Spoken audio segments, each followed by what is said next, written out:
topics and opinions expressed in the following show are solely those of the hosts and their guests and not those of W4CY Radio, its employees, or affiliates.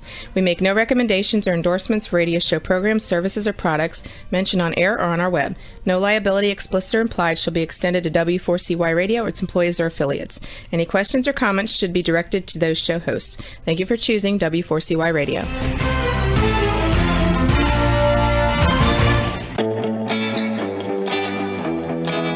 Are you ready to take a journey? Let's connect with the healers of the world. It's that time. It's time for the Language of Healing on W4CY Radio and Talk4 TV. Now here's your host, Emotional Wisdom Training Specialist Nicole Fortin.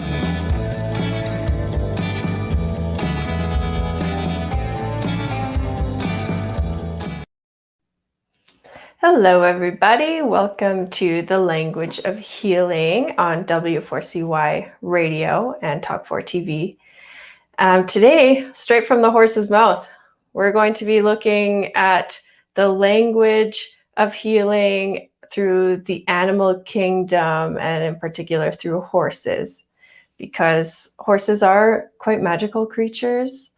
They're functional, they're friendly, like we have a human connection with them, but they've also really been staples in our evolution of they've always been our trusted partners. And today I think this is going to be a great conversation around how horses reflect the energy of ourselves and those around us.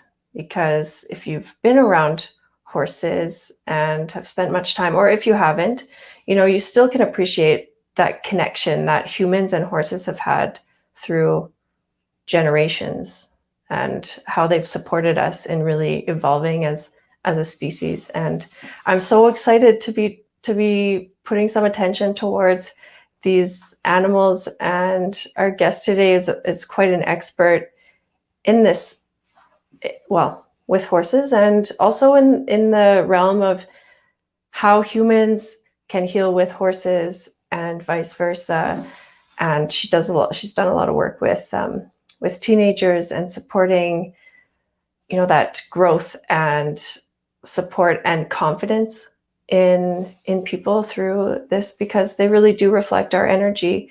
Amanda will definitely talk more about this as she's the expert, but that how we are showing up really reflects how others around us respond. And so I love the idea of horses being this mirror on the stall. So let's just take a moment to anchor in for today. And wherever you are, however you're tuning in today, watching us on the TV or tuning in on the podcast or the radio station, just sit or feel a little bit that grounding sensation in your body. So your feet are planted, your hips are rooted, and your back and spine are just sitting effortlessly. And think about your situation, your life, and those that are playing a role in that, and how they support you in your growth and evolution as a human being. And just noticing how others really play that part in showing you more of yourself and give you that opportunity to really explore more of yourself. Relationships are great. How we interact with others and in relationship to others that's a mirror in itself. But I'm really excited to talk more about how the animal kingdom can be that mirror and that reflective, that resource for us to heal and grow and evolve a little bit more. And so let's introduce our guest for today, Amanda Kumiko Kent. She is a Equine Guided Leadership Coach. Hello, Amanda. Hi, how are you doing, Nicole? Oh, I'm very good, thank you. Good. This could only be better if we could actually get together. I know, right? Yeah, it's true. And have the horses with us. Yes. I was hoping we could be out with them today, but the wind is a howling out there. It has its own things to say today. So we brought it inside for a little bit. All right. That's fine. I think you bring the whole essence of it with you. So now horses are, I mean, when I think of a horse, I think of the power and the strength and the bigness of it, and it can be a little bit intimidating to really approach an animal that's that size, unless you have some training or experience with that. So, I mean, as a basic beginner that knows nothing about how horses can help us, what would you say to that? I think it's an amazing look at all of the different archetypes of the horse that people bring in. You could do your own study just on people in a room watching horses and what do they symbolize for each different person, because it's fascinating. You yourself first brought up power and strength and the bigness of it all. You could ask the same thing to somebody else, and they might say the freedom and the swiftness and the movement. And someone else would say the gentleness and the caring and the touch are the things that they think about. And I love looking at that. That in itself is a reflection of what people are feeling and what maybe is happening in their lives, or what they're dealing with within themselves, just within those archetypes. And as you mentioned before, they have been a part of human history for eons, for forever. The advancement of human civilization was really begat on the back of a horse. Until then, we were limited in our range and our distance and where we could go. But this partnership that developed, we can argue and pick scientifically at why did this large creature decide to join up with this little creature, and there are all kinds of theories on that. But in the long run, it's a pretty special and very amazing thing to look at that natural partnership that developed, and how much we have really relied on each other until really the last 75 to 100 years. If you think of all of humanity, they've been a part of civilization until just the modernization and the mechanization of everything. And I wonder now if that is part of what our hearts are missing. This large animal, this confidant, this non-judgmental energy source that we were with every day to make our lives happen until relatively recently in the scheme of things. Yeah, I know, it's really interesting, like because that's a built-in connection that you're dealing with every day, and it's a symbiotic relationship, right? Like you're working with each other and taking care of each other. And we definitely don't have that as much, right? We have more technology, information, industrial kind of stuff going on, but maybe that is a bit of a side tangent. But so like it's fascinating. And now that we're reaching for it, we're reaching for this thing, and we've created equine coaching methods and equine therapy methods, and other ways so that we can rejoin this connection that we lost. And I find that fascinating, right? If you said equine therapy, equine coaching 100 years ago, then they would think you would need therapy. Yeah, for sure. Well, okay, now, so we're just I was searching for it. And the archetypes that everybody comes up with is fascinating, and how those are reflected when we get them next to these horses.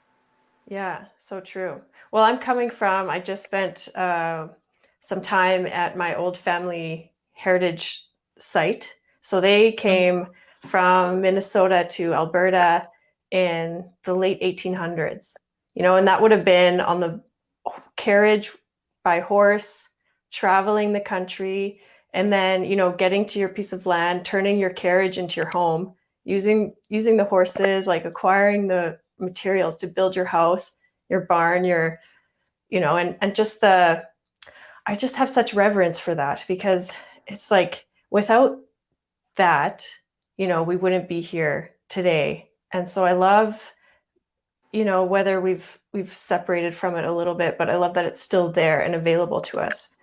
as something that can help support us, just keep moving forward.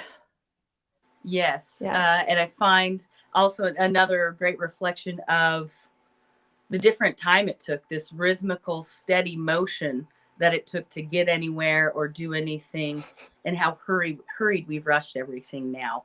We call it horse time in a lot of our programs. We've got to slow things back down to horse time a little bit before everything's just rushing past us, or we're so busy rushing past everything else, we miss the signals that we should have been receiving. Right. Yeah, so I guess that's where I was coming from with the strength and the power is that, that carries us forward. But I really like the different archetypes because they do represent so many different things to each individual. So do you have then, how many horses do you have? What does a equine guided leadership look like, feel like? Well, a session can be done in many ways. It could be done one-on-one with one horse, to anywhere to 4 or 5 horses in some of our larger exercises. But the beautiful part is I've got 6 great horses out here that I love to use, and I've used many horses in different places. This is all coming from a horse's natural instinct. This is part of what's just inherent with them. This is not anything we're training into these horses. This is something that they naturally do, and a connection we naturally have in us when we take the time to reconnect with it. So, for example, if I'm down in Colorado and we do some programs down there, I'm working with horses that someone's able to bring to me there that we can find there. And they've got a natural communication style and a natural social order that's very similar to our own social system. We all have different roles and different strengths within our herd. It takes all of us really, truly for successful survival. We may not feel like it now when, the food on our table can come from the cash in our hand and our safety is behind these walls. But really, as a human herd, we need each other as well as these horses. So that's the beauty. It's a natural reflection, and they work so well with us because of this need to communicate with their herd as a whole, both verbally or through noise, but also energetically through body movement, all kinds of nonverbal language. And we receive those messages in a much more open format with the horses when they, sorry, I have a guest that showed up in here. When they, because they're so non-judgmental, they're very, very authentic, and we can feel that within ourselves. We don't have to be politically correct with these horses. We don't have to necessarily worry about hurting their feelings like we do sometimes with other humans. And in doing so, we block some of our natural receptors, or we don't send out the signals. We spend effort trying to not send out the signals we might be feeling, the warnings, whatever it is, or the excitement even, to not disturb the situation. With these horses, it takes away all those blocks. We can get back to our intuitive feelings, that gut instinct, and really just share and receive what's going on back and forth energetically and emotionally. Mm-hmm. Because I assume the language of the horses really is like without, language, but they do have their own, oral tongue without words. So it's a totally different communication style. It's really based on your energy and your emotions and body language too, right? Yes, body language, but a lot of that is energetic. You can do exactly what you're told with your body, but if your inside energy isn't matching that, you're still not going to get a fluid reaction from that animal. For example, I had a riding student just last night. I took her out on a ride, and we could compare kind of the differences in when we went out on a trail before to when we went out this time. And she said last time, well, I'm doing everything correctly. I'm doing this that you told me and this that you told me, but this horse is still just all over the place. But this time we did some breathing exercises, some calm down before. And we talked about how it's going to be you being confident, being clear, just opening your awareness on this ride to help this horse calm down. And we did have an incident where some things startled the horses. And she recognized even before it was going to happen that her horse was tensing up and he was seeing something. And so I said, okay, so now what can you do to help him feel more confident that you've got this, you're in control, and she just took some breaths. She centered herself and grounded herself, and that allowed her horse to be able to say, okay, she's in charge. I don't have to worry about this. Let's just keep walking. They had a little jump and then was able to quickly calm down. And she was like, oh my gosh, I can feel the difference. He can feel me through this leather, through this saddle, through everything. And I felt him. It was one of the biggest moments. She was able to consciously recognize the feeling, this crank up of energy and this turn down of energy. And it's amazing to see. And we accept it more when we feel that. We've all felt it in a room with other people. There's those times someone walks in the room and you already, as soon as they do, you don't even know who it is, but you're tense. It just brings you up. Or that person that comes in and you already want to move away because it just feels heavy. But we try to pretend we're not feeling that or something with humans. With these horses, we can just allow those feelings, kind of even wake them up. Sometimes because of so much technology, so many other things, we've had to numb those down. And we can reawaken those and be authentic with ourselves in what we're feeling and what we're going through. So whether it's horse riding or it's through some exercises, it builds this wonderful back to what we're really feeling. So what are some of the connections or the similarities between how the human herd and the horse herd, how are they the same? When you had kind of mentioned that earlier. Well, for example, a social hierarchy, they will, to keep things clear and safe, if danger was to come, they need to know who is the horse in charge. Just like us, we have our leaders on different levels, because if something was very serious, or even within our families, when everything falls apart, you typically know who you're going to go to, whether that's family, or just your group of friends, right? There's that person who has a little more calm, a little more awareness, or just a little more experience, so they can be the go-to. And it's very fascinating. If you study animals, very frequently it's actually the female, where men sometimes think they're leading the charge or saving the day. That is great. But I hate to tell you, in a lot of animal species, it is that very forward movement energy, because they're a little bit more expendable. It only takes one or two males to keep an entire herd repopulating. So it's funny. While there's very strong, very powerful stallions or geldings or males out there, it's actually a lead mare that the herd is going to center around in a time when they really need movement, a time they need direction. The lead mare has typically been there for a very long time and also has a lot of strength and awareness. If you were to look out in the field, you may not even be able to pick her out. But when it's a time for action, even if it's just, say right now, we're kind of in a drought. If they were in a wild herd, they would need to move to a new place with more grass and more water. And it would be the lead mare who would know the directions and know where to go from her previous experience. And then you've got those below her that are being kind of almost in training to fill that position as that horse gets older. You've got your young ones who are just learning how to be a part of the social structure, whether that's school for humans or the other activities they do, like clubs and organizations, or in the horses.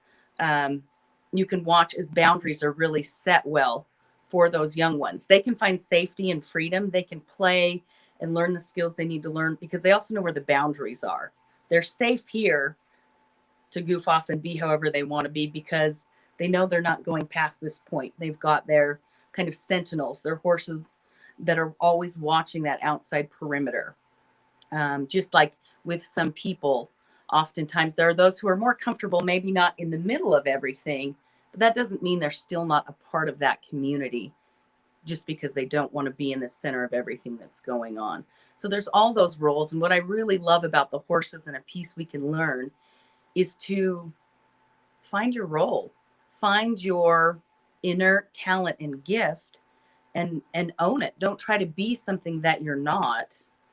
and just find the power in your own thing. They don't try to pretend that they want to be something else. They don't all strive to be the lead mare just because that title sounds the coolest. There's just as much value in every one of those roles, or those more aggressive horses who are going to be on the lookout and maybe approach something that would be dangerous.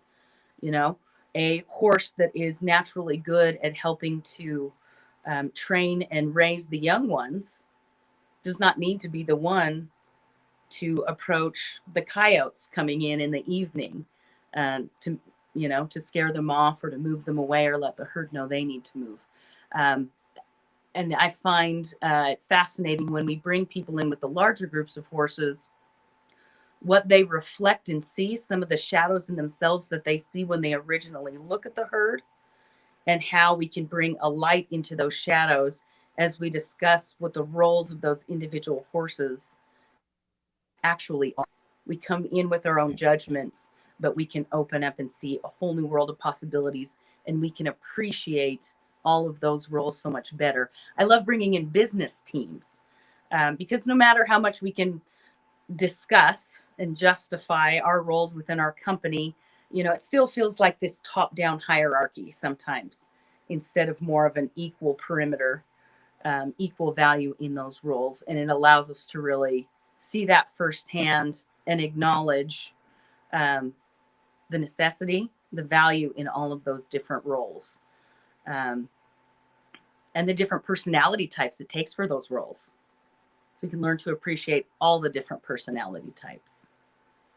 Yeah, I can really see how that would, because it's, say business is a good example, because there are, your designated roles on paper, but there are also those nonverbal and energetic roles. And I love the idea of, getting a group together in front of a group of horses to reflect that dynamic and how we can learn from that, because we've got, whether we're aware of it or not, this order is happening, right? And maybe in the past, previously, we were more connected to our roles. Some Asian cultures, that I've come across through my travels, I've seen, like Indonesia comes to mind, because they even have different names for their firstborn, secondborn, third, fourthborn, right? And each one will be a different role. And so that's very traditional and cultural, but that must come from some connection that we've had with just observing the natural order of the animal kingdom, or how we've actually evolved and survived over the times is through these herds, right? And there's a lot of this the way we've set things up based on this herd mentality. And so I love that reflection. It just seems something so raw about it. And like you say, it's like the boundaries or the barriers that you would hold up normally, because there's some conflict. So this is then where I've seen from the Eastern perspective or the Western perspective, let's just say in a general sense, East is more traditional, and they've got those roles more set. And then in the West, we're so free. So that's the other aspect of the horse, right? Just this freedom and flexibility. But maybe we're missing that boundary, those roles. And then you get a little bit disassociated, lost, and that's a little bit isolating, depressing. And so really finding your role is some of that order, and that boundary is really beneficial. Is that making sense? Yes, it is. Yeah. And in fact, I've got a book that will hopefully come out this coming year, and I talk about a piece of that. This is really a book about parents and teenagers, but that looking at these herds, the youth can actually find more freedom when they know where the boundary is. Without the boundary, it actually increases a level of anxiety and fear that just changes their whole dynamic of how they're living, versus when that boundary is set, they're completely free within that boundary. And another piece to be looked at is It's also fascinating to watch these animals. If you bring in new animals or you change the structure and the level of the herd, there will be some physical signs. They will show some physical aggression or boundary setting. But the thing is, they don't hold a grudge over it. They are negotiating those boundaries because they need to know who is going to hold which position. And after that, it's over. Okay, we decided. And that is a huge piece we can all learn in our lives and in our businesses, within our families. Just because that bay horse nipped me on the butt yesterday, I'm not sitting in the corner mad because that happened.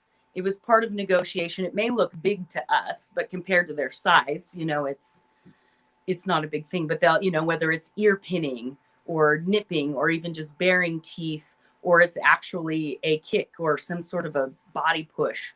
The moment happens and then they move on. The thing has been set. The outburst has happened so that we can figure out, who's the strongest, or even to figure out who is not the strongest, because then they're going to have a different job. You don't want to put somebody in the wrong spot. And how that they can release that, where they never had the thought to even hold on to it. And interesting how we've changed, and somehow we can waste so much energy making up stories about what happened, versus just acknowledging, hey, we were just energetically trying to make some agreements and moving forward. Yeah, like that negotiations, because very big, but they're also very honest.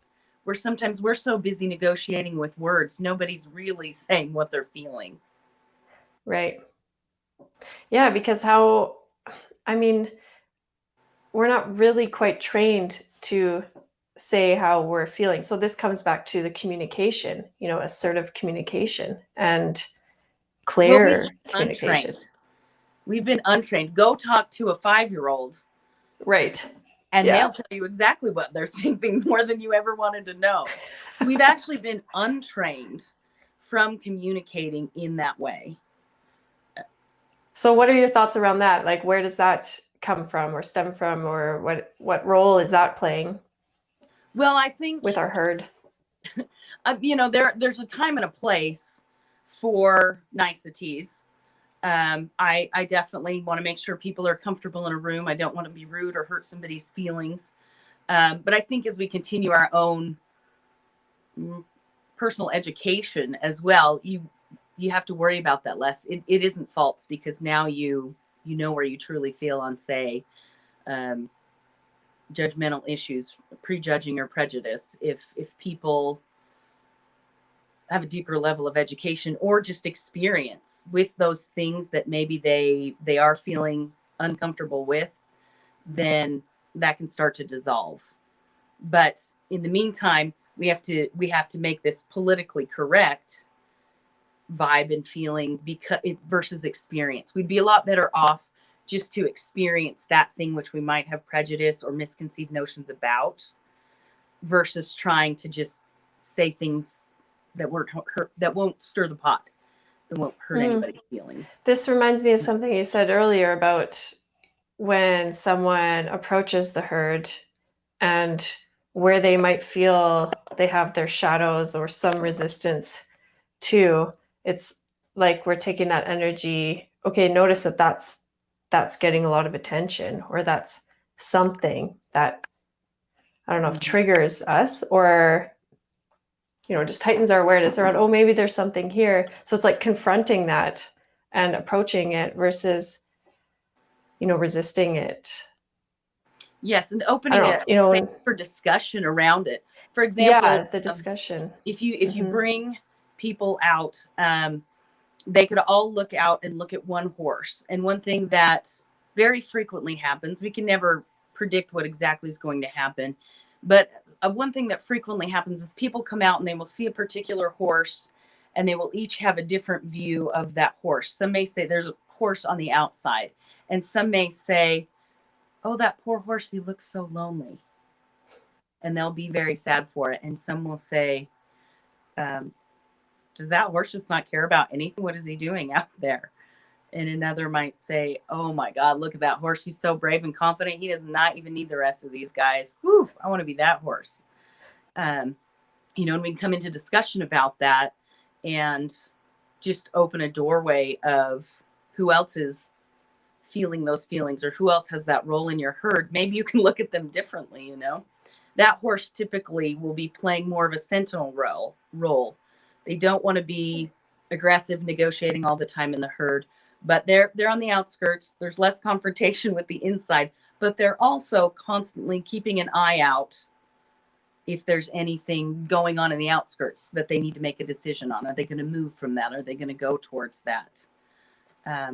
When we can see that as that other person that's more out by themselves, maybe that person who is feeling a little sorry for that horse can actually just respect what the person who isn't just like them in the middle of everything, they can just respect their space and how they're feeling, not patronize them or want, that person always wants to bring the horse in and cuddle it, and actually that horse is just fine. Yeah, and is playing a vital role among the herd. I love that.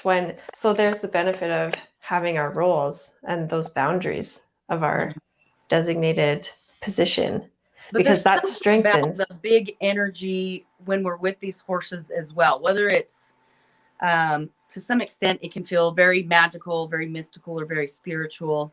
It can also be measured energetically. If you look at heart energy, right? They can measure the energy of a human body up to 3 feet outside of your body. And so if you have a horse whose heart is over 5 times larger than a human heart, how much actual more energy is being pushed that we're able to share with them? We're inside that circle of that energy. Just, it's interesting to watch the rise that it brings in all of our emotions, the energy we're feeling, and the discussions it can bring up. You've got this non-judgmental creature. So emotionally, this non-judgmental feeling helps us feel safe to share. And an actual physical energy. If you think of our bodies as little test tubes that have been holding in all of our feelings and all of these thoughts, if it's up to here and then you add more, sooner or later, things have to start coming out that maybe had just been buried down in there for a while, if that makes sense. But it's amazing to watch it open these doorways, and people can become much more open, share things that they've just been holding down. When we get into the energy of these horses, it's a magical space. It's amazing that they share this with us. And I also wonder if sometimes we're missing it, and that's why we are reaching out so much. Right. Because we're moving too fast, and we're kind of missing that slower pace horse time. Where if we have the same discussion, we could have the same discussion with a group in an office, but it will not release the same conversation that it will when we're actually in the space with the horses. I guess. Yeah, and maybe that's part of that heart energy and that intuition. I would love for you to share more about that, because when you speak about the lead mare, I think of, well, that must take a great deal of intuition and foresight and ability to be, perceiving the whole picture, right? What's best for the herd, what's best like in this moment, what's happening in this moment, and to be able to analyze that and perceive and sense that. I mean, but maybe that carries out throughout the whole herd, but this, well, how can we utilize? The other thing, I'm sure there's a lot of lead mares out here watching your show, Nicole. Yeah, sure. A lot of strong women. And I think the biggest thing we can learn from the lead mare in the herd, she just does that one job. She doesn't try to do everybody else's job. And sometimes we as humans get a little lost in to try to do these other pieces. Her job is not exhausting. In fact, until there is a real need for her skills, she may even look like she's expending the least amount of energy. She's not looking for stuff that's coming. She's not overthinking, do we need to move now from a predator? Do we need to go now for more food and water? Like she's not checking her clock every minute. She's allowing the others to let her know that, and she is trusting them in their role. She trusts those horses on the outside that they're going to pop their head up real quick and let her know if there's a reason they need to start paying attention. She's not going to expend that extra energy checking in on them. It's already been agreed, and she trusts that. Those that are helping raise the young ones, you know, sure, if they come in her space, she's going to interact, but she's not going to overexpend herself or be checking in. Are they doing that correctly? Did they do X, Y, and Z, you know, on that list? She's going to trust them to do that. And then her wisdom that she has to bring forward when it's time is coming from experience. My motto is leadership through experience, because we can talk about it all day long, but until you've been through patterns or you recognize moments in your life that you take your awareness from and your knowledge from, leadership's just a word. But until you can own that experience that you've had, we've all had our own leadership experiences. And until we put in some effort to gaining more experience, it's hard to hold that true leadership role or that lead mare role. She doesn't have to waste more energy because it's already within her.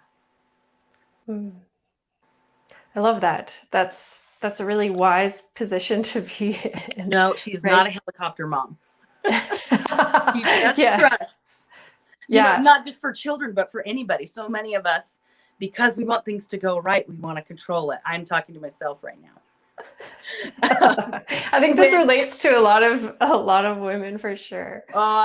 So many people, you know, whatever role, but versus just fully trusting them. And if it doesn't work, well, then we'll figure it out then. But don't waste energy when most of the time it goes just right. You choose your herd and their roles wisely, and then you let them do their thing. Mm-hmm. Most of the time, if you see the lead mare out in the herd, most people don't pick her out. They typically pick out a different horse because that horse is a little more interactive and looking and involved, where she's conserving her energy for when she needs it. Right. So some proper delegations, and I love that word trust. But there's got to be a lot of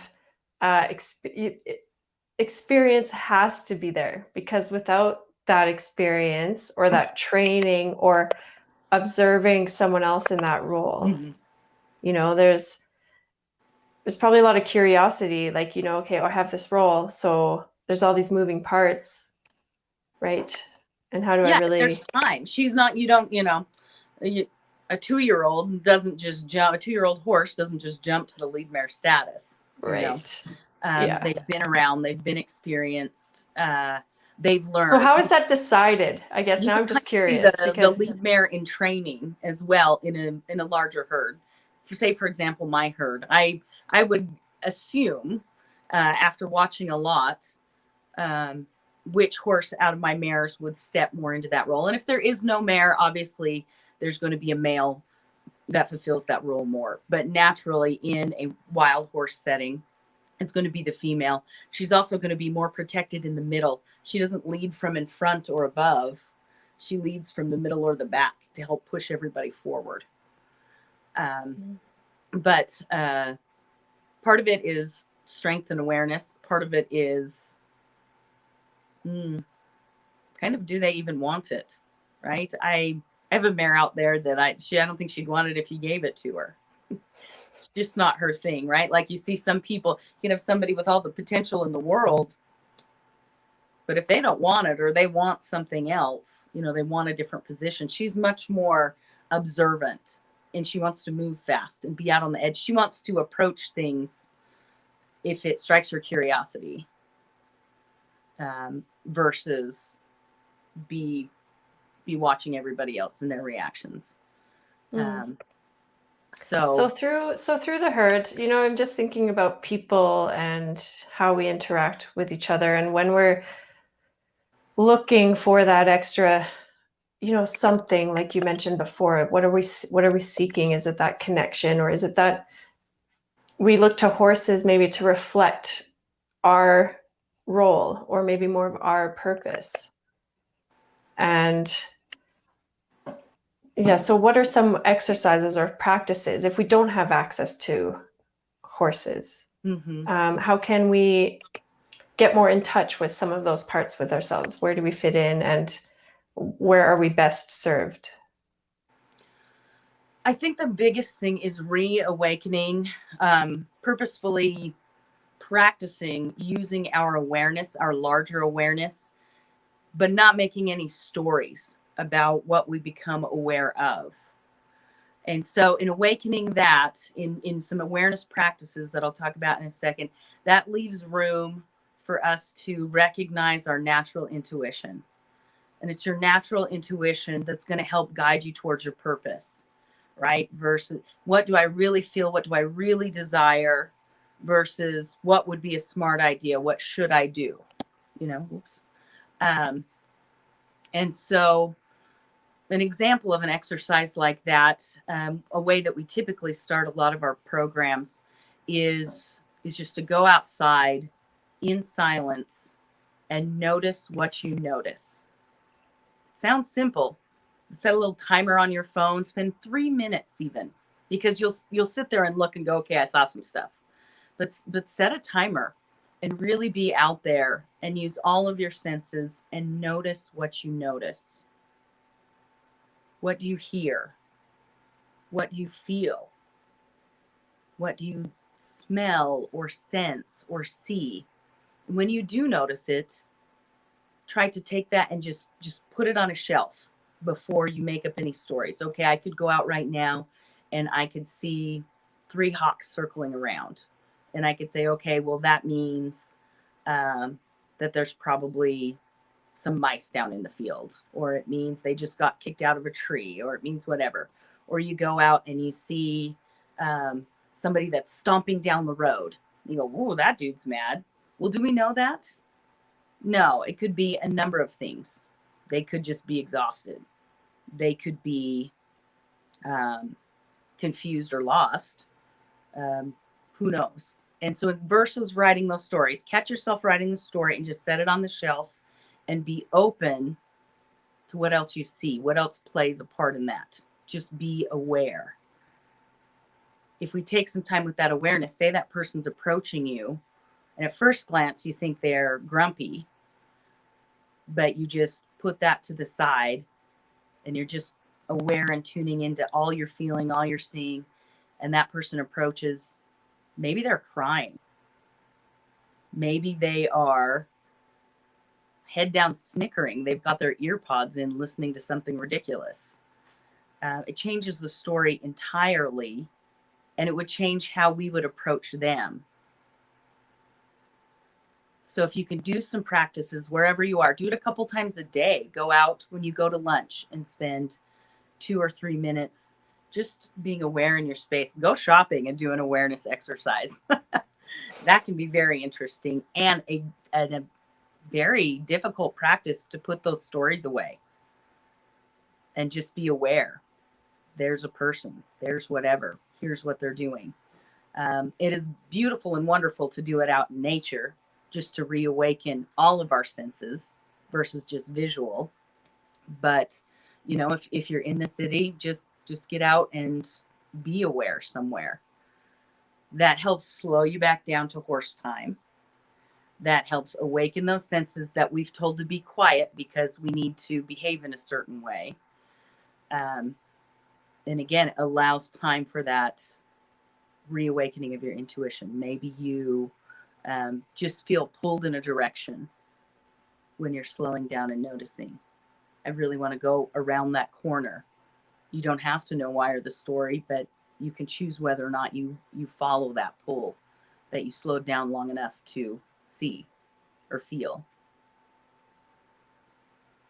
I'm sure you've done some similar practices, but to really make the effort to do that and feel those things is the first part of wakening all that back up. I had a young student the other day.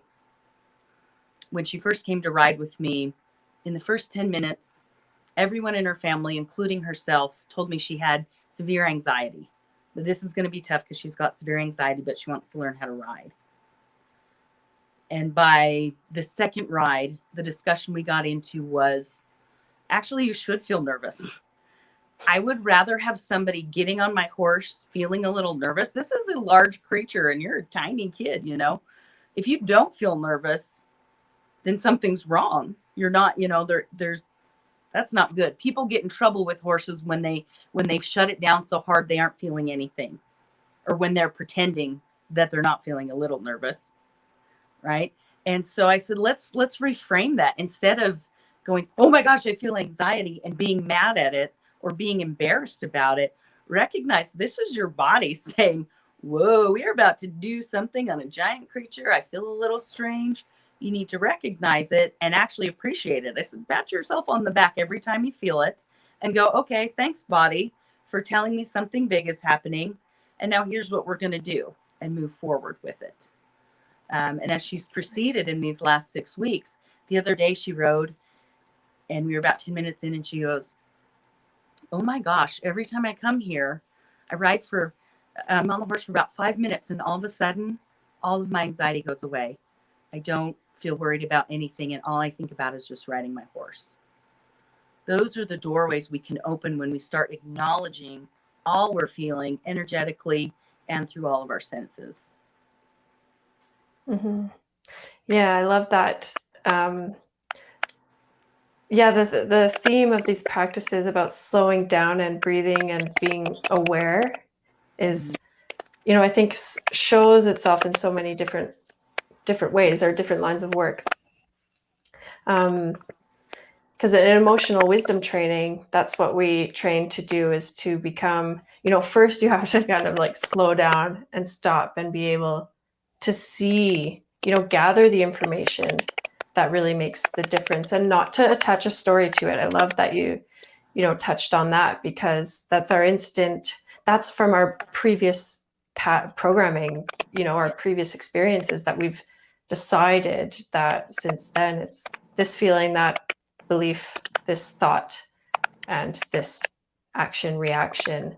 But to really slow down and give that opportunity to have a new perspective and feel what we're feeling instead of shutting it out. And I think it's really beautiful that you have, you know, stories such as that, you know, young girl you're working with that could really feel that and move through it. And I mean, that's going to reflect in her life forever. How could it not? That's the beauty of working with these animals, or doing some, you know, leadership coaching, or, you know, working with a mentor in deciphering a bit of that language, right? Yeah. And she's noticed that the more she acknowledges it and accepts it, just appreciates it even, the less the horse responds to it or is triggered by it, the less the horse is worried about it. Right. Versus, yeah, again, she's more mirroring the worry. If she makes it a bad thing, then the horse is going, what do we need to be worried about? If she makes it like an awareness thing, an open thing, something to just recognize and appreciate, then the horse could just move on with her, just like she's moving on within herself. Right. Negotiation done. Moving on. Okay, Amanda, thank you so much for joining us. How can people find you and connect more with you, and maybe even work with you and learn more about this work? Yeah, thank you so much, Nicole. Check me out on Facebook at Amanda Kumiko Kent. We'll have a launch of a website coming this fall. So just click in there and like me, and you'll get all the details. We'll reshare this interview there, so we can see a little more of Nicole and answer any questions that you might have. You can just post them right in there. And we'll follow up. We'll have that website, and we'll have a book coming out next year, and a lot more fun. If anyone is interested, again, the beautiful part, this is nothing we train in the horses. This is all completely inherent, something that's part of their natural way of being. I love traveling around to share this in other locations. It's part of what I do. Travel to different. Well, I think Alberta would welcome you. Yes, I was going to say I need the prairies clients, but maybe we'll be there next spring. Okay, all right, sounds good. In Alberta, we got to have pretty similar winter times. Yeah, but of course, sure. Alberta might be tough enough. They wouldn't care about doing it out in the snow. No, we're robust. You do what you got to do. Go out and do Yeah. it. Yeah. It is. Long johns and jacket. You just dress for the weather. That's Perfect. it. It's not going to bother the horses. Yeah, good. All right. Thanks again. And thank you for listening and tuning in to our audience. And we'll leave you with this question of what will you take with you from this conversation that will support you for the rest of your life? Wow, what a show today, and the journey does not stop here. Come travel the world with Nicole every Friday at 1 p.m. Eastern Time as together we become more fluent in the language of healing on W4CY Radio and Talk 4 TV. See you next week.